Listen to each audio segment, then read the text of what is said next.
കലക്കിയത് മുഖ്യമന്ത്രിയുടെയും ADGPയുടെയും RSS ബന്ധമെന്ന് പ്രതിപക്ഷ നേതാവ് VD Satheesan. മുഖ്യമന്ത്രിയുടെ നിർദ്ദേശപ്രകാരം RSS ജനറൽ സെക്രട്ടറിയുമായി ADGP MR അജിത് കുമാർ കൂടിക്കാഴ്ച നടത്തിയെന്നാണ് ആരോപണം. ഇതിന് പിന്നാലെ മാസപ്പടി കേസിലെ അടക്കം അന്വേഷണം അവസാനിച്ചെന്നും VD സതീശൻ ആരോപിച്ചു. തൃശൂർ പൂര വിവാദത്തിൽ ആരോപണ പ്രത്യാക്രമണം കടുപ്പിക്കുകയാണ് ഭരണപ്രതിപക്ഷ മുന്നണികൾ.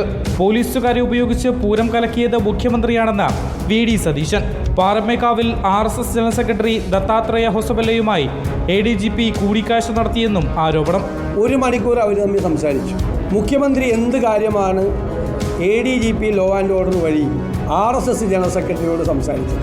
BJPയെ ജയിപ്പിക്കാൻ തൃശൂർ പൂരം പോലീസ് കലക്കിയെന്നുള്ള ഗുരുതരമായ ആരോപണം വന്നു. പൂരം കലക്കൽ BJP ഫോർമുലയാണെന്നും അന്വേഷണ റിപ്പോർട്ട് വന്നാൽ എല്ലാം അറിയാമെന്നും VS സുനിൽകുമാറും വ്യക്തമാക്കി. പൂരം തകർത്താൽ ഇലക്ഷൻ ജയിക്കാൻ കഴിയുമെന്ന ഫോർമുല BJPയുടെ ഫോർമുലയാണ്, അത് LDFന്റെ ഫോർമുലയല്ല. ഇരുട്ടിന്റെ മറവിൽ പ്രവർത്തിച്ചവർ ആരൊക്കെയാണെന്ന് പുറത്തു വരുന്നതിന് എന്തിനാണ് BJP നേതാക്കന്മാർ ഇത്രയും പ്രയാസപ്പെടുന്നത്? എന്തിനാണ്? ADGP അജിത് കുമാറും മുൻമന്ത്രി VS സുനിൽകുമാറും ചേർന്നാണ് പൂരം കലക്കിയതെന്ന ആരോപണവുമായി BJPയും രംഗത്തെത്തിയിട്ടുണ്ട്. പോലീസ് നടത്തിയ ഗൂഢാലോചന സുനിൽകുമാറുമായിട്ടായിരുന്നു, ഇടതുപക്ഷവുമായിട്ടായിരുന്നു.